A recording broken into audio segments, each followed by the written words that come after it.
what happened to Kodak? I'm going to tell you actually a story that is in my slides before. When I was at MIT, this guy, Land, did his dissertation. And Land developed something that was a thing that he called instant photography. And basically was a deposition process that they could develop reasonably fast. And so he actually went to Kodak and says, I have this thing called instant photography. And I will sell it to you. I want you to buy the patent. Kodak looked at that thing, and it was smelly.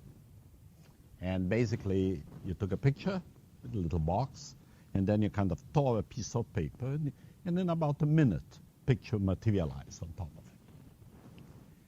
And they said, well, they made a lot of money selling paper and film. You still remember? Cameras with film. They made a lot of money. So he went to Kodak. Kodak, for one reason or the other, and you're going to see very soon what the reasons are, didn't want it. So he actually borrowed some money from some friends and relatives and went to Filene's basement in Boston. And in about afternoon, he sold the 400 devices he had brought there, and they were not cheap. And because the idea of instant photography was a very compelling idea. You know, you could take a picture of your baby and see it immediately. You could take an intimate picture of your girlfriend and no one would develop it for you. You would do it yourself. Okay? So there was a lot of reasons not to go to have your picture developed.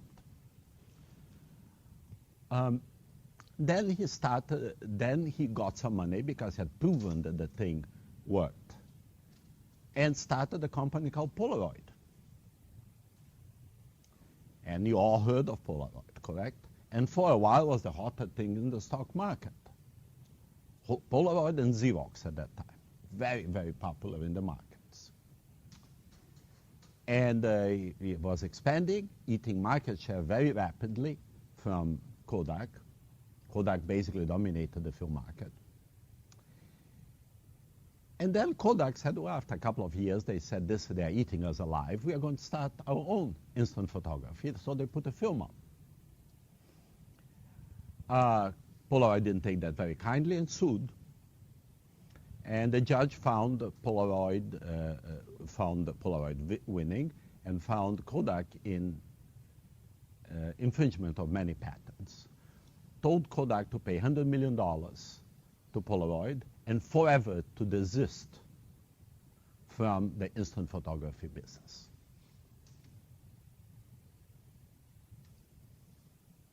Pretty serious business, correct? What happened to Kodak a couple of years ago?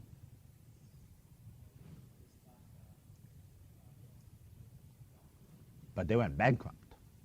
They were bankrupt. They went out of business. How can a company that 30 years ago was the princess of Wall Street, the company that made one of the parts of the Dow Jones Industrial, one of the largest valued companies in the world, in 20, 25 years go to such a decline? They actually make money still quite a lot out of photographic paper. But the film business, which was their core business, went down the drain. They invested something like $2 or $3 billion in digital photography. $2 billion, but still too little, too late. And they were very difficult to compete in the consumer electronics business. They were not in the consumer electronics. They sold cameras, but they were not in the consumer electronic business. So competing with Canon was very, very difficult for them. And this is actually an interesting story, and actually what this guy from Grant Thornton was talking about. He was saying that what Kodak didn't realize, that they were not in the photography business. They were in the preserving memories business. And because of that, they didn't really react properly to market change. Now, back to here. What is the business that the CPA firms are in?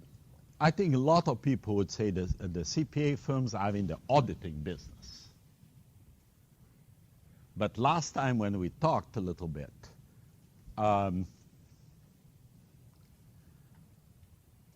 we started saying, well, the financial statements are a little bit of an obsolete piece of business measurement, meaning it's a business measurement for the non-digital era, correct?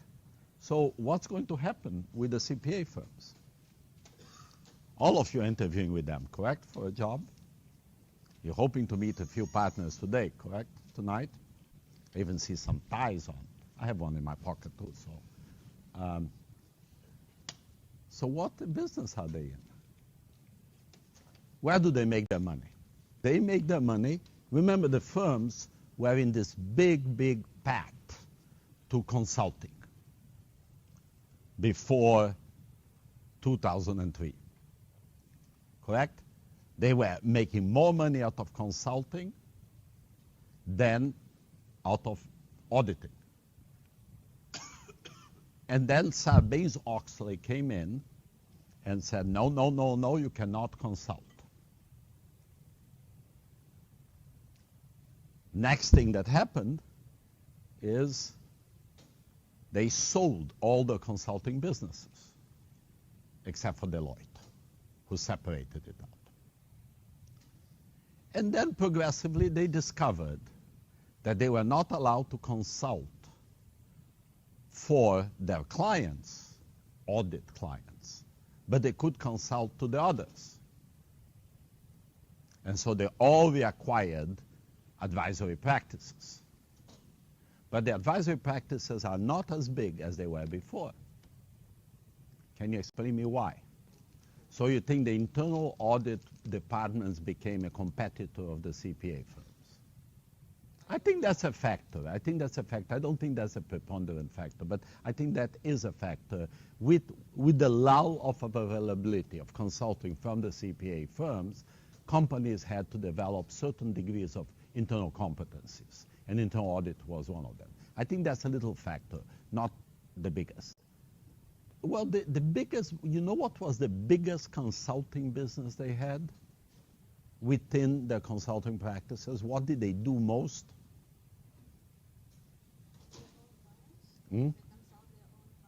Yeah, it's their own clients, but what the service that they were selling the most?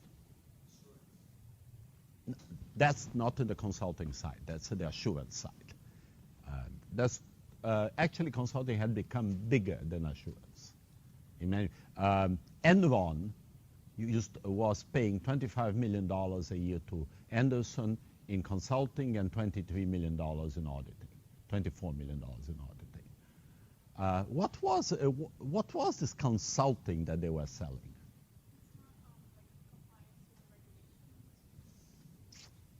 Now, Michael, tax is separate, it's small. The biggest business they had was installing ERPs. Do you remember ERP from the last conversation we have? Yes or no? Okay, now, it was a very cozy business, very cozy business. Here is your audit practice. You do a review of internal controls and financial statements. You tell your client your computer systems are crap and your controls are weak, therefore we can't, there'll be problems giving your opinion. They didn't go that far. And then they say you need an ERP. By the way, I do have a consulting arm here that sells ERP consulting. And what they didn't build SAP or Oracle, they actually installed it. And I was in the board of a mutual fund from Credit Suisse, and they were a PwC client. And they paid in 1 year $135 million in consulting fees to PwC. The audit fee there was like $9 million for installing an ERP. And probably of those $135 million, $30 million went to SAP, the rest went to PwC. It's just one case, it's not generic, these numbers. But it tells you a story, doesn't it? It's a very cozy arrangement. And you know, the firm probably realized that they needed an ERP. This was 1995 to 2000. Most other companies were buying ERPs. And you know what companies used to have in the old days is a thing we call file systems. And file systems, you developed, let's say, payroll applications, and then you have tapes or disk drives supporting the data. Then you developed human resources, and then you had other tapes or other disk drives supporting the system. And then you had costs, and then you had other tapes. And it happened that some of the data from here had to go in here. And so this finished up being a total spaghetti of applications, and not really sustainable in very large systems.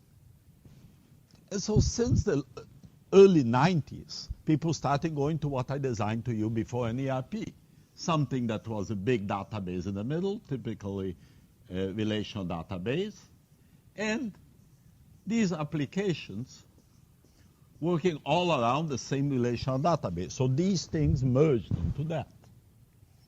And this was a huge investment of resources. And as I told you last time, 495 of the 500 Fortune 500 companies now have ERPs. And they don't have one ERP, they have several. Because they acquire companies with already ERPs, there are other reasons for it. But this was a tremendously cozy business for the CPA firms. All of them had this relationship. And they were making oodles of money. But what was happening, very well shown by Anderson, was that they were kind of prostituting themselves. Very delicate type of situation. And when Anderson exploded, and there are several of these stories, Sunbeam, they're one after the other, and we had a mini recession, the 2003, the dot-com bust. The government came in, and the Congress started the Sarbanes-Oxley rule. And the Sarbanes-Oxley rule said you are forbidden to provide consulting services of most types. Tax was allowed to your audit clients. And that basically killed half of the business. If you make more money consulting and auditing, why do you stay in auditing? Why don't you just go into consulting? Very relevant question, very important question. So continuing this story, E&Y sold the consulting practices to Capgemini. PwC sold the consulting practice to IBM. Goes on. They all sold except Deloitte didn't sell the consulting practice, just separated out. Then they realized what Jeremy started talking about, that, I can't consult to my clients, but I can consult to the other people's clients. And I am one, there are big four, so there are more clients there than here. So that's good. So I can consult. But something had broken in the model. What broke in the model? This very cozy arrangement. Now you couldn't say, go to my consulting firm. You know, when I'm a CFO of Credit Suisse, PwC, and I'm not saying PwC did this, I don't know, but PwC said your systems are broken, you need the ERP. You know, you say, if I hire PwC to do my ERP for me, they are not going to say it's not good, correct? So it was very convenient, and everyone was doing that, basically hiring their own accounting firm, consulting arm to put this thing together, to put the ERP together. Now, I am the CFO of Credit Suisse, and I say I need an ERP. I'm not going to go to my firm because I cannot. Am I going to go to Deloitte, or am I going to go to a specialized payroll systems, a firm that is a real systems consultant? No one thinks that CPA firms are that good in computing, correct? So that from one second to the other, several of these large systems consolidators became very popular, and it was a big boom to secondary consulting firms. Many of them are huge today. So that's an interesting story here. Can you think a little bit deeper here? Now the next question is what Jeremy asked. Jeremy was asking, so why did the audit firms didn't go into consulting more? First, they all did. They all started advisory practices again. And advisory practices are doing okay, but they are not the thing that they were before. One of the big advisory practices that many of them have is advisory practice on taxes. That's common. The other one is for internal audit. They all do internal audit consulting. So I find it very interesting. We did a study for the ICPA. We called the Pink Book. If you remember, can you send them the survey out of the Pink Book on the Big Four? If you don't find it, I'll give it to you. And basically the survey, we interviewed the Big Four plus two, and then we interviewed a couple of other firms on what they are doing in continuous auditing. And turns out that what we found is the following. None of them is using continuous auditing in their practices. But two of them are selling consultings on continuous auditing to internal audit departments. Sounds strange, correct? Why is this?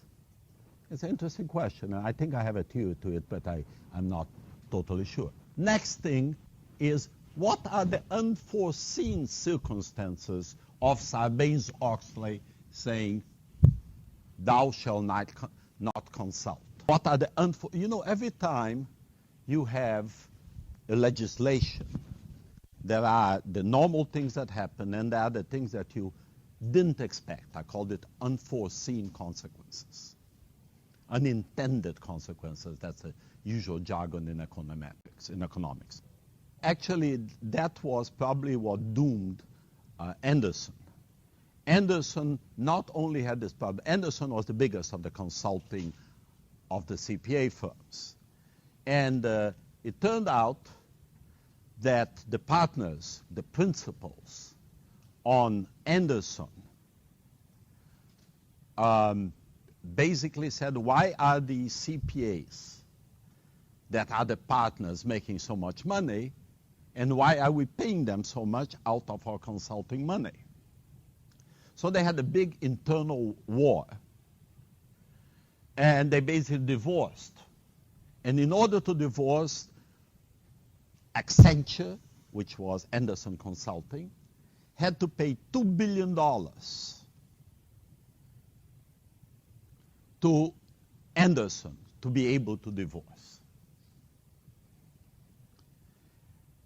And supposedly this is what created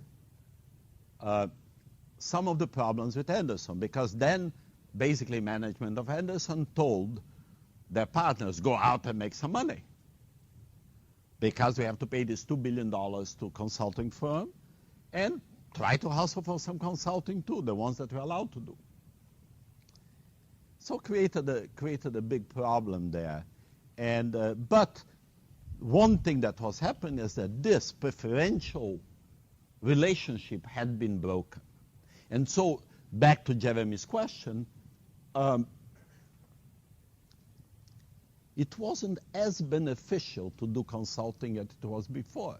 Because before you had this sweet deal here, and the sweet deal were gone. The moment you at Anderson, I'm sorry, you at PwC propose consulting to another firm, you're going to be, for ERP, you're going to be competing with Accenture. You're going to be competing with payroll systems. You'll be competing with the guys who are real computer companies. So that story became a little bit less interesting. Now, what I call an unintended consequence here is the fact that what happened is that the competence of the firms in computer stuff went down dramatically. Because in old days, there was some kind of synergy here. And when you had real computer problems, you went to your computer staff, to the people that were installing these ERPs. And so the unintended consequence is the depth of competency of the CPA firms in computer matters went down dramatically. And actually, that's why I think at this moment they are not using any of the continuous auditing type of things in their practices, because they are not that good anymore. And what's actually found, we did the survey, and we actually found that some internal audit departments have much better competencies than the external auditors. Pei and me were at Morgan Stanley yesterday, when was it? 2 days ago, whatever. And they have 7 people or 8 people in the audit analytics group. One of the groups of the finishing PA class is doing this project for them. Audit analytics projects. You don't see that in the CPA firms except in some narrow consulting. Yeah. So what exactly the unintended consequences that now they no longer have this type of relationship with departments? Well, I think one of them very clearly is the depth of competence on IT matters went down dramatically. Now, hold on to a second, because we'll talk about a couple other ones that I wanted for you to think for a little bit about it. Now, I mentioned last time that the financial report, the balance sheet and the income statement, the annual report that we publish, is losing its meaning. What does that mean? It means that less and less financial variables explain company valuation. And, of course, you would expect that a priori, if you just thought cleanly, you would say, well, if you measure business, this particular business assets have to have some correlation to what people are willing to pay for the business, the stock market valuation of the company. Correct? Yes or no? Yes. But that relationship has going down and down and down. And why is that? Because the measurements that we are putting in here are not good. FIFO, LIFO, depreciation, and the whole thing on non-financial stuff is very poor measurement. And you ask Bill Gates will say the value of Microsoft is its employees. But actually what we are basically saying is the value of a company is not only the assets they carry, but the human resources, the intellectual property, the supply chain, the brand that they own, their reputation. It's a whole compound of those that we don't measure. Other analogy I use is an ERP. Where is our ERP? Here. This ERP has 40,000 potential reports pre-programmed for you and many that you can create. Okay? Of those, you use 5 to create your annual report. So you are telling a very small story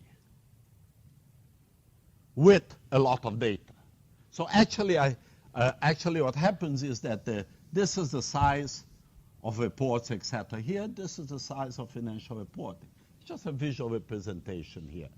And this doesn't represent exactly what you're questioning here, Michael. It doesn't represent human resources. Okay, I was going to do this, but I'm going to do it.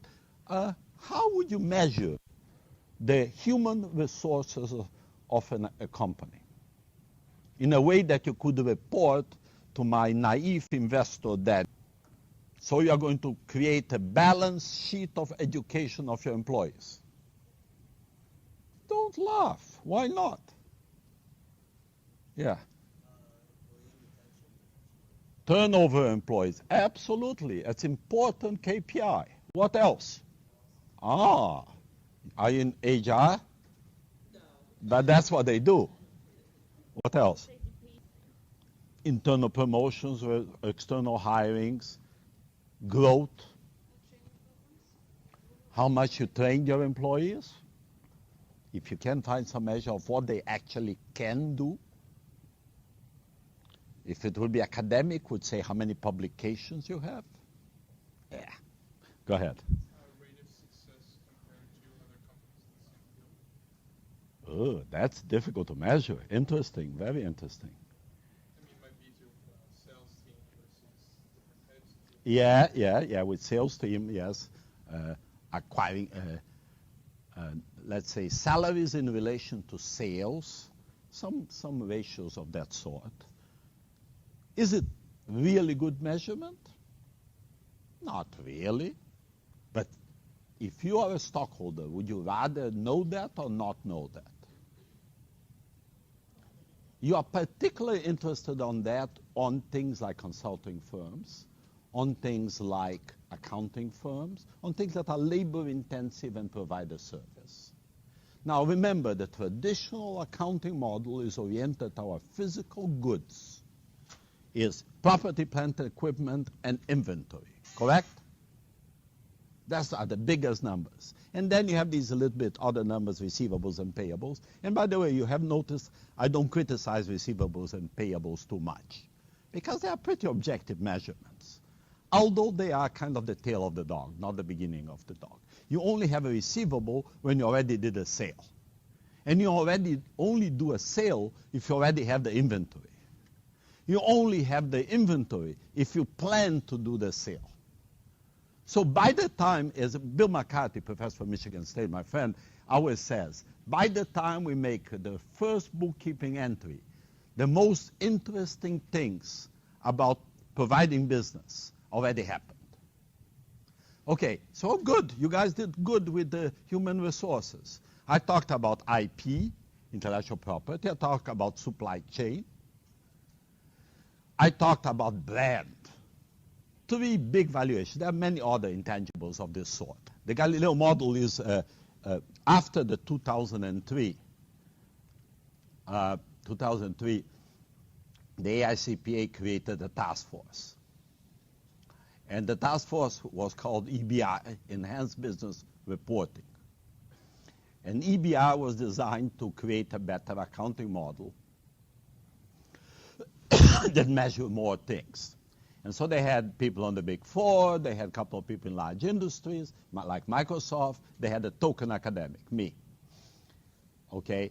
And after 3-4 years, that kind of melted away because the economy had come back and no one was interested in changing the business model, the business measurement model. And they created a consortium, and actually I'm going to have a speaker here. And the speaker, his name is Brad Monterio. He's a PR guy, but Brad was with us in the EBR effort, and he now works in integrated reporting. And integrated reporting is an effort that followed the EBR in the idea of bringing together the different things besides financial reporting, something like sustainability reporting, etc. So you're going to spend an hour hearing Brad tell you about what they are doing in this. It's big because like in the Sustainability Accounting Standards Board, guys like Bloomberg are now parts of it. Okay? And so it seems that there is some momentum around that. But the EBR at that time basically wanted to create new accounting models. So that we created 4 different models, and they wanted one extreme model. So Professor Alice here and myself wrote the extreme model. They called the Galileo model. I don't know why. And the Galileo model, probably because they burned the author before they finished. You know, Galileo was threatened by excommunication and being burned. But anyway, the Galileo model has these metrics on it, some ways to measure. But I want you to go to intellectual exercise of creating these metrics. So we know how to measure. We know how to measure human resources to a certain degree, correct? Intellectual property, how do you measure that? Yes? The number of copyrights and patents. Copyrights and patents. That's the traditional way, and you can't get away from that little piece. But there is much more to that. Can you not attach a financial amount to those types of? Hire a company to value value your IP. Sure. You know, there are companies out there that all what they do is they trade on patents. They don't do anything, but they buy patents and then they sue to enforce their patents. They make a lot of money. And this is so concerning that actually they are talking about changing the patent law to make this less anti-productive. So, okay, so he came up with an idea, hire a valuation firm, a consulting firm, to value a patent. What else? Any other way? A patent is the tail of the dog again. You do 5 years of research, then you finish up with a patent. By the time you have the patent on, let's say, a new molecule that will give you $1 billion of pharmaceutical sales a year for 10 years or 20 years, that's already impounding the market value. So that's tail end of the story. What happens before you get the patent? Well, the obvious thing is R&D expenses, correct? Yeah. Oh, who said it? I said it? Okay. No, I didn't say R&D expenses. Where? Oh, I just said in general, yeah. R&D expenses. Is R&D expense? What's the problem with R&D expenses? Is the way you measure. FASB 5. Don't you guys know FASB 5? You cannot capitalize R&D expense. R&D. You have to expense it at the current period.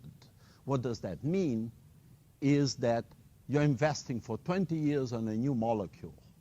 And actually the pharmaceutical is different the way you account for that. But in most other industries, your R&D expense in current period makes no sense. You're buying a machine, use it for 10 years. You depreciate it over 10 years. But you spend same amount of money on a development of a new product that you will sell for 10 years, you have to expense it all in the front end. Very bad accounting. FASB 5, very bad accounting. Okay, but how much you spent on R&D? And why am I saying the FASB 5 is a problem? It's a problem because you have very little motivation to actually classify R&D expenses as R&D because you have to expense them immediately. So you buy equipment, you capitalize it, and you separate it out. Okay? So it's important to develop some kind of comprehensive measure of investment in your intellectual property. You know, you can raise the same question about quantification of value of many, many things. The answer I always give to that is the other side, is if you are an investor and you are going to think of buying this company, would you rather know this is a bad measurement, or not know it at all? And most of the answer is, this gives me a hint. I know this is not very good. The same thing with human resources. What you guys came out is pretty bad measurements of the real value of human resources, correct? Meaning you put that measure to Google, and then put a measure for a traditional computer company. The talent at Google is much richer because the interesting people, the more inventive people go to Google. That's really difficult to verify an employee paths, on retention, on promotion. That doesn't say that. But you better know that than not know it because you can value better the company. So back to your question. Your question is totally relevant, but when you talk about incremental information value, that's the answer to many of the questions of bad measurement. Of course, if the measurement is so bad that will make your judgment worse, then you don't want it. But the question about what we came up here about patents is not very good, is it? Or is it good? You ask Rizal to evaluate it. You ask your top scientists to evaluate it. You get a panel of consumers to evaluate it. That's what companies actually do. You know, I think Ali came out with this thing about customer satisfaction or employee satisfaction. These kind of surveys actually do give information. So this is for, we came out pretty bad measurements, human resources, pretty bad measurements of IP. But we did come up with measurements, which are better. Knowing it is better than not knowing. Instead of asking my daughter how good looking her daughter is, I'll ask him. Okay? Get an independent person, and he's a CPA, so he's not going to lie to me, because he might lose his license. I'm being facetious, of course, but objectivity is, hire a consulting firm that has some charter to be objective. Okay, let's just continue a little bit more, and then I'll come with these philosophical points back again. You pay your auditor. Is he inclined to tell you what you want to hear? Yes. Absolutely. But you still pay him. Hey, there is no perfect measurements of anything. And you guys are, at the end, you will not be CPA employees. You are going to be measurement specialists. That's what an accountant is a measurement specialist. And more you do less bookkeeping entries and more interpreting data. That's what you're going to do in your lifetime and your careers. Now, so we talked about IP, we talked about human resources. How do you measure brand value? Is brand worth anything? And how do you measure that? You open Business Week. Every year they have brand valuations. Coca-Cola, the most valuable brand in America for decades, now is Apple. Okay? It's worth a lot of money. What do you think that happened to GM recently in their brand value? Yeah. And Toyota took a huge hit. And they are back. Now Toyota is a hero compared with GM. Although much more people died from the Toyota problem than from the GM problem. But we forgot about it, correct? But brand is worth a lot. Okay, now, and of course, supply chain valuation, very important how effective your supply chain is. Okay, and you could value things like the efficiency of your purchasing mechanism, the efficiency of your sales force, and it's up to you to put up a model like this. Now, the Professor Baruch Lev from NYU actually done a whole set of studies whereby he values a company not only, still Ball and Brown study, regression, market value compared with financial statement values, but now he added human resources, IP, and by the way, he explained better market valuations. Much better? No, but better. And actually, why not much better? Because the measurements are not good. One more point for you to understand is companies run their business on this. They don't run their business on this. And the other thing is they have no interest on telling you this. Why don't companies want to tell you all this intangible information that we discussed? I always ask the question, do you guys like to be graded? No one likes to be graded, correct? Do companies like to be graded? No. Because there'll be some guy like Jeremy who will look at it very carefully and say, these idiots don't manage their workforce well. Look at the turnover. They lost the best scientists to Google. Okay? So their job might be in line. So least information possible.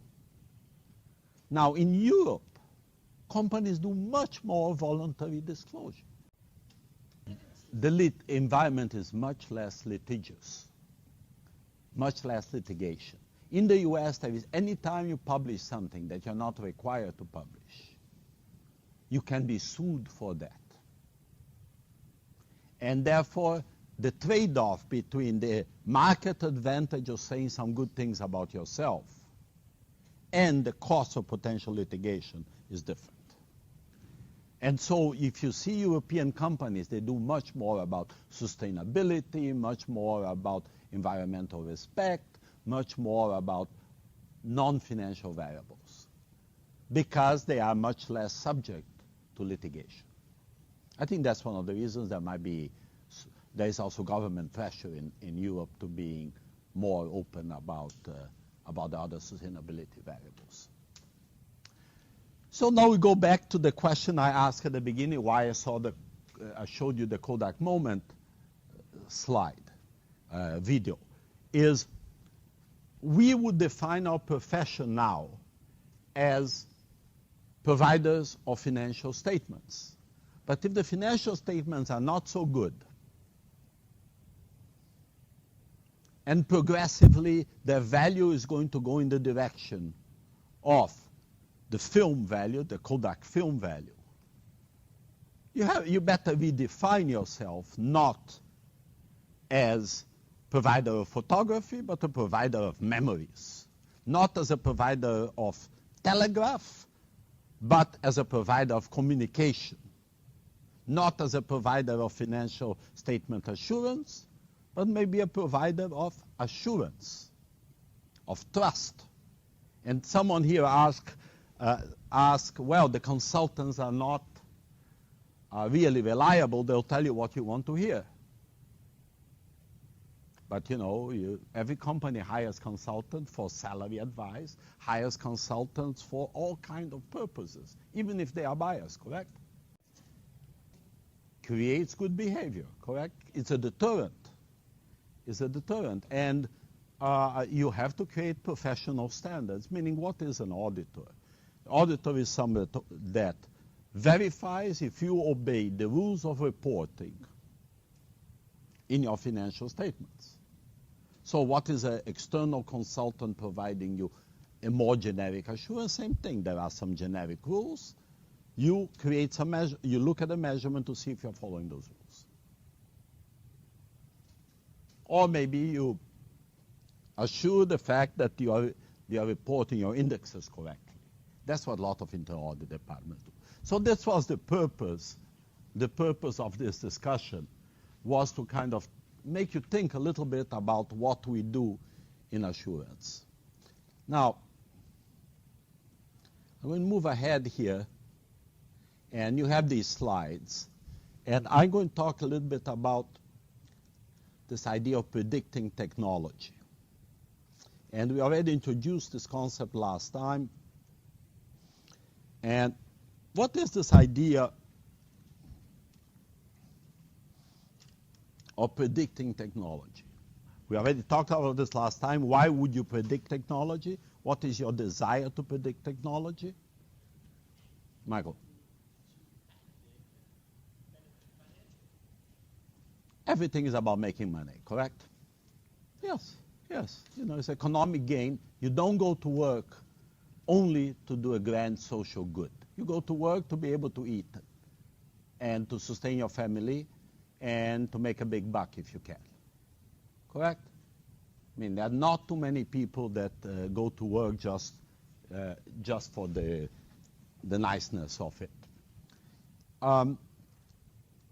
Let me just read you this.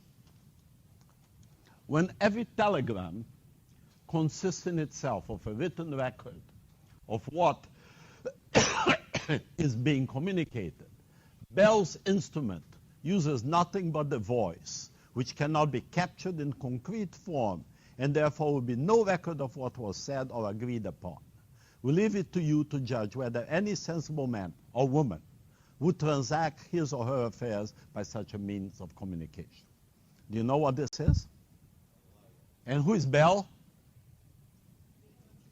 Alexander Graham Bell, supposedly the inventor of the telephone. Alexander Graham Bell, the inventor of the telephone. And he, let's just continue this thing in a second, you see. But what he's saying here is comparing telegram with Bell's instrument. Bell's instrument is the telephone. But and comparing the media, voice versus, have you all seen a telegram ever? I grew up with telegrams. My uncle was an expert because, you know, you pay a telegram by number of words that you put in there. Okay? So my uncle could send the longest news, more complicated news with the least words. He was great, except no one understood what he said. Okay? So he was very good about sending telegrams. But, you know, basically saying here is that it's voice versus telegram. Bell expects that the subscribers to this service will pay to have the instrument installed in their premises. Have you ever heard about installation charges? And will thereby pay for each call made. Have you ever heard about that? With a monthly minimum. Have you ever heard about that?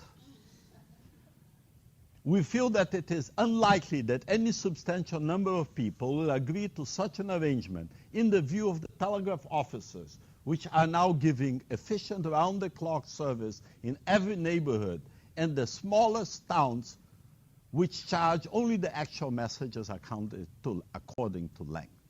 In conclusion, the committee. You know what's a camel? A camel is a horse designed by a committee. It's a joke.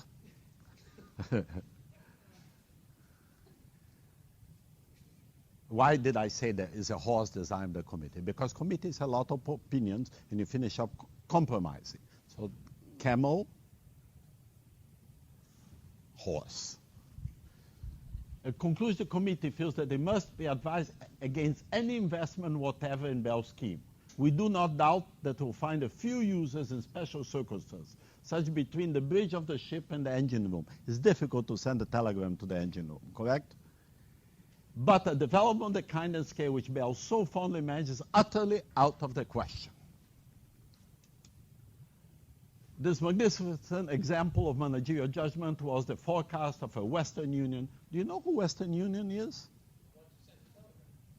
Yes, Western Union was the monopoly of telecommunication in the late 1880s, beginning of 1990s. Largest telecommunication company in the world. At about the turn of the century, turn of last century, not turn of this century. What happened to Western Union? They're out of business, correct? They are not the biggest. No, they have telegrams. They have telegrams. But it's basically wire transfer. They use the infrastructure that they had for that business in order to send telegrams. But, you know, instead of being a large company, was a reasonably small company. And they are in trouble now, too. Why? Because you can now wire money using the banks without needing them. So, you know, if you have to send money to the Belarus, maybe you do it with Western Union. But their fees are steep. And, you know, if I send money to Brazil, I open my cell phone and send the money to my bank account in Rio. Okay? And so the Western Union has no role in that. However, I needed to send some money to a small city in the Philippines, and I sent it with Western Union, paid 7% on it. It was very expensive. So, yeah, so there are competition to every business that makes money, has competition. But what is to be understood here? They were not in the telegraph business. They were in the telecommunication business. Let's kind of continue here. Okay, this is actually an article by McKinsey, and it talks about this thing called the second economy. Digitization is creating a second economy that's vast, automatic, and invisible, thereby bringing the biggest change since the Industrial Revolution. I was having dinner with the department chairman and another professor here, Fred Sudit. He retired this year. And Professor Palmon was saying that's the department chairman, he was saying that problem now, the economy, is that there is no innovation. You know, there was the internet, and after the internet, there is no other development like that, so the economy is going to be tanking. Is that true? Absolutely. That's why I sent you the thing called the Cambrian Moment, the Economist article. Did you look at that thing? It's a long article, and you're busy learning introductory accounting, correct? Yeah. Anyone read it? It's worth reading it. Basically, what that thing says is, you know, the 2001, 2002, 2003, the dot-com, and then the dot-com bust came.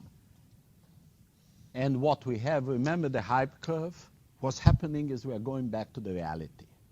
Now that technology is here, and in Silicon Valley, but of course there are many Silicon Valleys, in Silicon Valley there are hundreds of companies providing infrastructure to creating businesses. So you come up and you can create a business that's selling $100 million, and you have 10 employees. My friend Paulo, and what is the name of his company? IT Cosmetics. And if you go in QVC, you have my special bosom and my special lips. And this is cosmetics that he's selling. And if you go on QVC, you have to sell $10,000 an hour or they'll kick you out. And he sold over $70 million last year with 14 employees. How can you do that? Yeah, you leverage other people's work. You outsource most of the things that you do.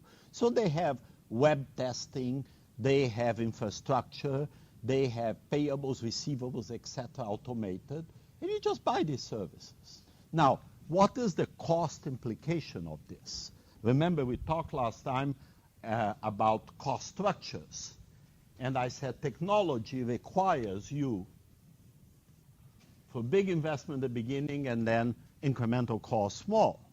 But that's not what's happening with these companies. What they do is that they pay proportionate to usage.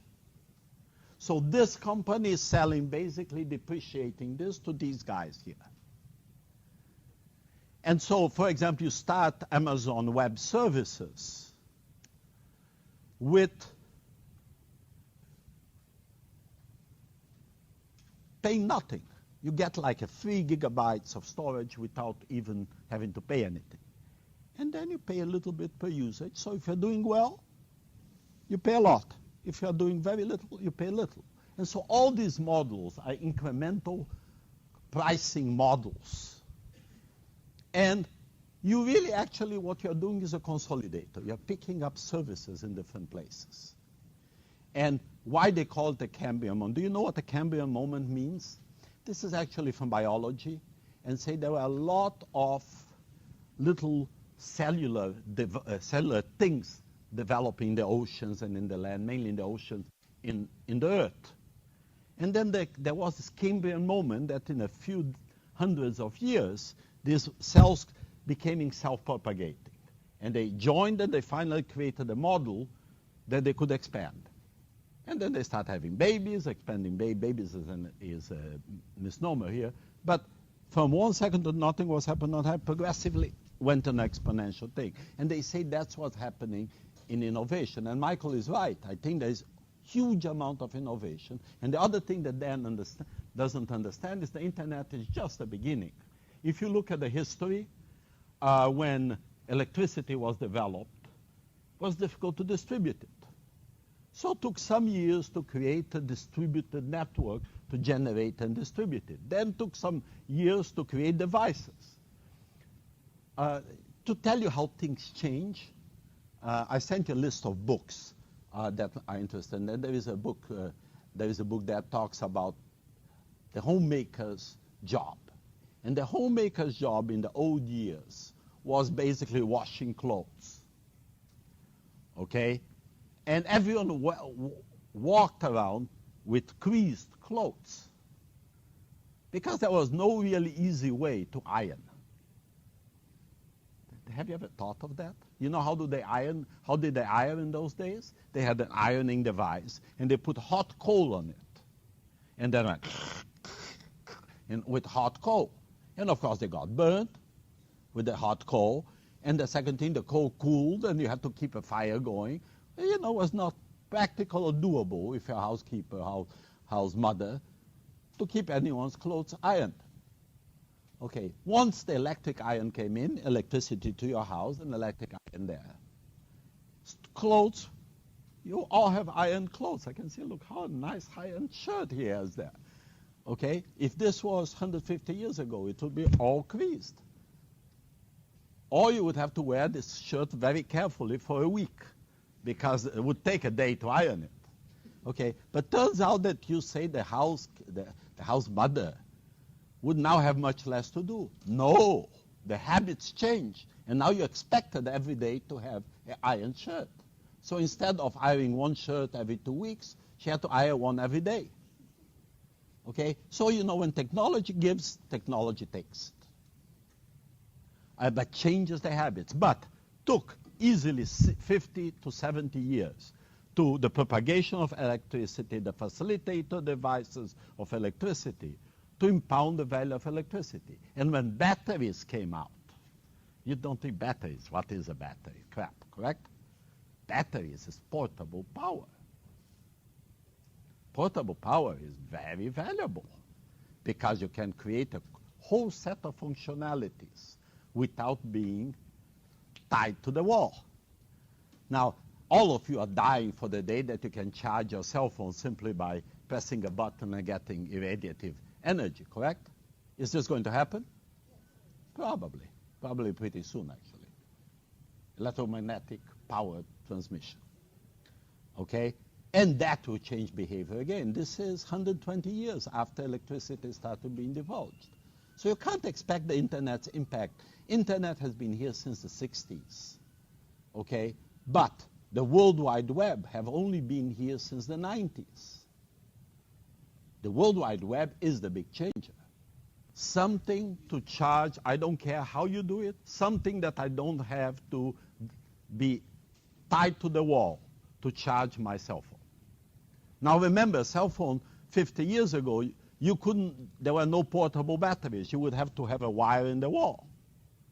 Now the cell phone carries around power with itself. But it's annoying because the power finishes. The other annoying thing is that they put so much stuff inside your cell phone that it consumes much more power. You're all worried about closing all your apps or it consumes everything. And then you put a certain app that you didn't pay any attention to it, and that thing is always trying to connect on the internet and wears out your battery. So, you know, it's technology give it, technology take it. But the effects of electricity are still permeating and getting more and more there. Don't expect the internet effects to be immediate. Biggest barrier is not people developing technology. The biggest barrier is you guys adopting it. The biggest barrier is human systems adapting everything they do to this new technology. And that's, social technical systems are slower. And that's one of the causes of the hype curve. You have these ideas technologically, they are not mature enough to be usable. Okay, so yes, you want bigger, faster, and more storage. Okay, and I'm not going to make any other analogies to that, but that's you always wanted, and everyone will think. I remember when my daughter was small, she's 30-something years old, that I was sitting in my little office there in Manhattan, and I actually had a terminal. And this was maybe 87, 88, and it was thermal paper, and had a little head that went printed. And so there was no screen and etc. And for me to use it, I had to read the paper and type it on the paper. And I thought that was great technology, and it was for the time. You know, because I was the computer guy at Columbia, I was the one that had the terminals. Other people didn't have it. Okay, so you know, I remember. But I think Professor Baumann doesn't understand that technology takes time to establish. Meaning, I did a lot of predictions about the audit profession over the years. But I had no idea the internet was going to become what it became. And the Cambrian thing in the internet has been the World Wide Web, 92, 93, 91. World Wide Web was developed for free. Was a CERN, Center for High Energy, let some programmer do whatever he wanted.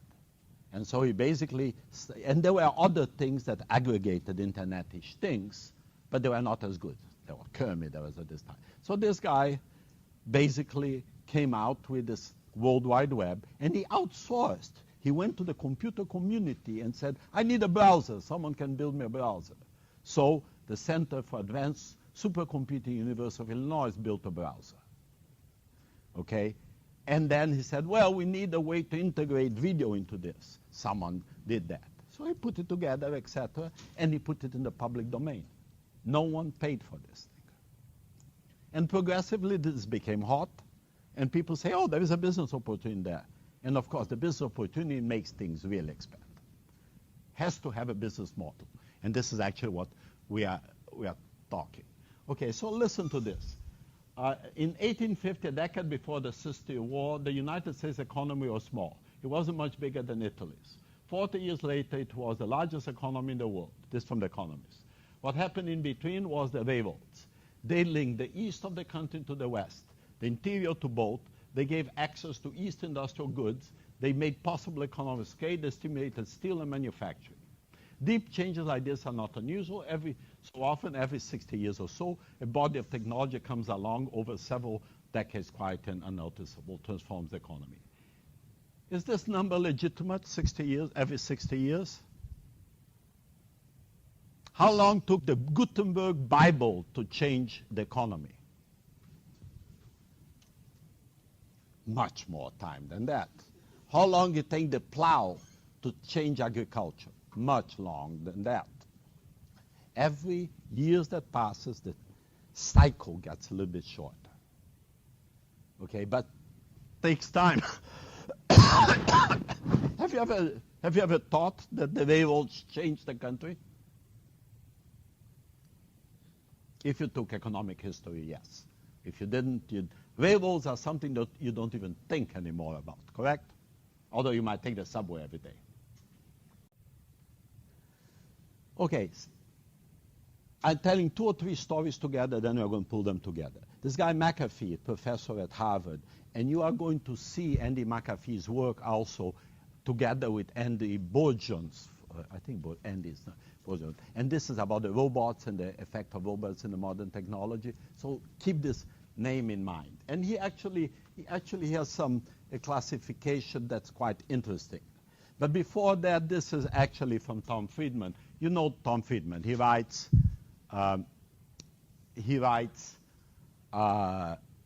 op-ed for the New York Times. He's actually a very interesting guy. I never seen someone dropping names the way he does. When I was talking with the Shah of Iran and with the president of Russia and with this, he drops names. I've seen him talk and etc. But his writing is very interesting. And he was an expert on Israel. That was his expertise, and Arab countries.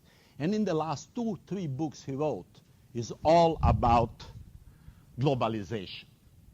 And he's now transforming into sustainability. He's worried about that too. But this book is an old book, maybe 8 years or 10 years, 2005, okay, 9 years old.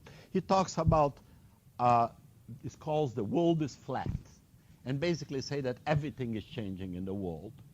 And it's changing because of basically what he called the triple convergence and what he calls about some political, technological, and process changes. And this is very interesting and I think insightful to a certain degree. The first thing, which is the most interesting, is this political thing, is 3 billion new people joining the fray. What does that mean? Mr. Gorbachev, tear down that wall. Remember Ronald Reagan saying that? You're already alive, maybe 2 years old or something like that, but, okay. What is it, Dave?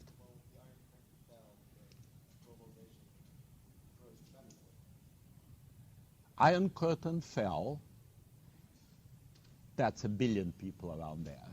And what is the other part of it? Population growth is part, but not a big story. It's China opening up. The opening up of China. And the opening up progressively of India. And the opening of India is not political, it's economic. Basically from the last 10, 15 years, maybe 20 years, what has happened is that every year about 100 million people come into the advanced markets. What does it mean? It's beyond economic subsistence to being able to buy something, to consume. And like in China, it's playing a very delicate game here. Why?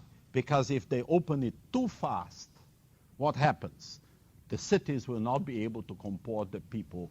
And the same thing in India, the villages.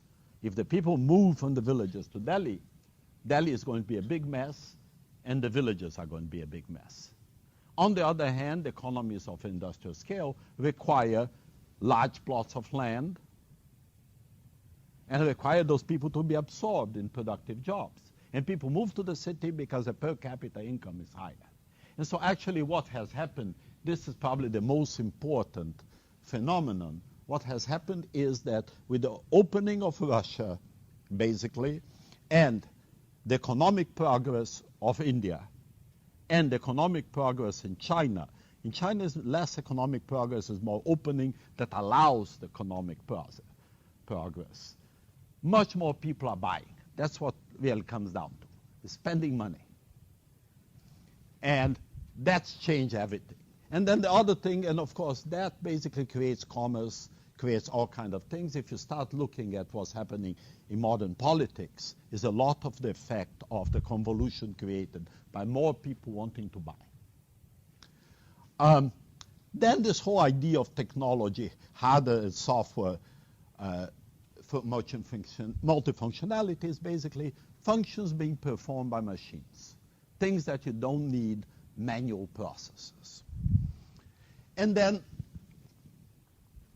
he talks about two political events, the Berlin Wall, we already talked, and then he talks about historically Netscape going public. You know what Netscape is? It's an old browser out of the Center for Supercomputing, University of Illinois. And this guy developed something for free, and then realized a lot of people wanted something even better. So he managed to raise money to create Netscape. Why did Netscape die? Huh? Yeah, because Microsoft built this browser and gave it for free. And why did Microsoft build the browser and gave it for free when they could charge money? The reasoning was like this. I have these computers. These computers have a screen. The browser is going to control that screen. If I don't control the screen, they are going to go and not buy Microsoft software. They're going to buy someone else's software. And they were carnivorous about that. They were sued. They had to pay big damages in Europe because they went and destroyed every business that were competing with them. By the way, very justifiably, because they were protecting their business. Doesn't mean it was good. I'm just saying that you can understand their thinking on that. Okay, and this is happening today. It will happen tomorrow. Technologies need to dominate the markets, or it might wane away. And we'll have some examples of that. And then there's this whole thing about outsourcing. And can you just explain me why? And these are all versions: open sourcing, outsourcing, offshoring, informing. These are all variations in outsourcing. Why is outsourcing happening, and why and what is it facilitating? Why is outsourcing such an important phenomenon? Okay. Benefit each other. Okay. I need a nanny. I pay $2,000 a month for a nanny. I cross the border in Tijuana, and I can pay $400 for a nanny. That's a problem there, correct? It's a disbalance. Here I pay probably fully loaded $60 an hour for someone to assembly in a production plant. In China, I pay something like $5 an hour, $3 an hour. That's a problem too. So it's cheaper for me to send materials to China, build them there, transport it back. The transport payment changes. And so this is based, outsourcing, insourcing is a way to balance inequalities. Yes or no? Yes or no?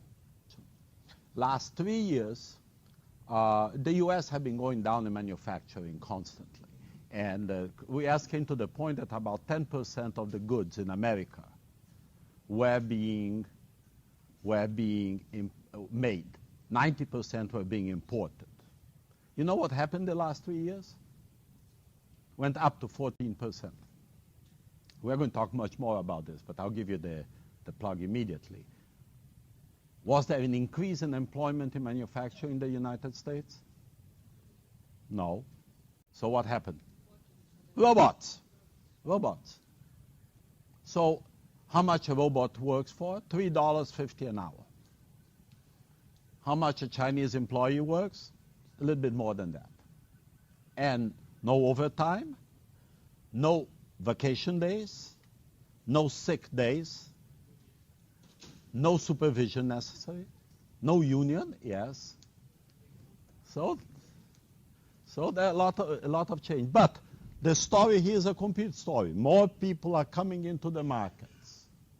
Inequalities are created. Technologies are created to solve these problems. And politics change. Now, I'm going to say something very dramatic to you. This whole Arab crisis that is going on, worse and worse. Can you explain based on this? The Arab crisis in general. Syria, revolution, Islamic, etc., etc. So what are the technologies? This is not a political science class. This is a technology class. What are the technologies that are causing some of these problems or helping with them? Twitter. Is Twitter relevant here? Very relevant. Twitter is very relevant. You know, I always say I grew up in Brazil, so I'm very used to the inequality situation. In Brazil, people economically unfavored, the poor people, didn't know how the rich lived. But now they do. The second thing is, in order to get a group together, you have to walk around and talk to people. Now you do it by the internet. And then you can use the internet to get people of similar thinking together. It's very easy to get a group that has certain very specific interests. And it would be very difficult to find someone interested in chow chow dogs in this class. I'm the only one. But I'm sure I can find chow chow dog owners all over the United States and create a group. I have a group like that. Okay? Technology changes a lot. Is the group sourcing is very difficult. Now you can resolve it, can't you? How the government's doing? Yeah, they block the communication means. Is this a long-term solution? Well, it's pretty effective. China has a great firewall and controls a lot. But is this in a long range effective? This is like saying you cannot have electricity while the other part of the world have electricity. Progressively, your standards of living are going to fall back, and people are going to discover that in other countries you can communicate. In other countries you can, for example, a very controlled nation is North Korea. North Korea. But a lot of people have cell phones now, smartphones there. And they don't use the network in North Korea, they use the network in China. The same people that figure it out and the other parties stalwarts use it too. They also want the external news. And what's the consequence of that? I'm not talking about Egypt in general, is that economic production depends on cell phones, depends on communication.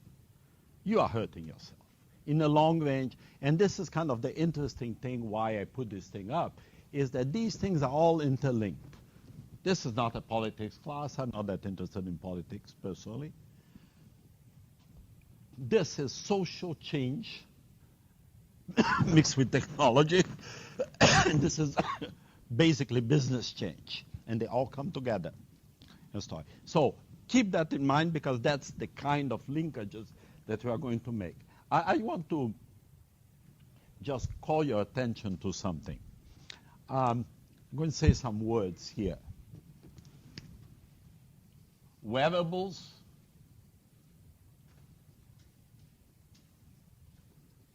and Internet of Things. Okay, what is a wearable? This. Okay? And Internet of Things. What is Internet of Things? Your oven talking to your car, talking to your wearable, talking to your girlfriend, talking to your wife, telling your wife where you are at this moment, or with whom you are at this moment. Am I being crazy here? So I want you to kind of, I don't have any of the issues. If anyone wants to change the issues to either wearables or IoT, I'm quite willing to do that, or maybe you can do your final project on this. But these two things are revolutionary as these things are. Internet of Things is actually, today maybe 95% of all communication over the internet is people to people.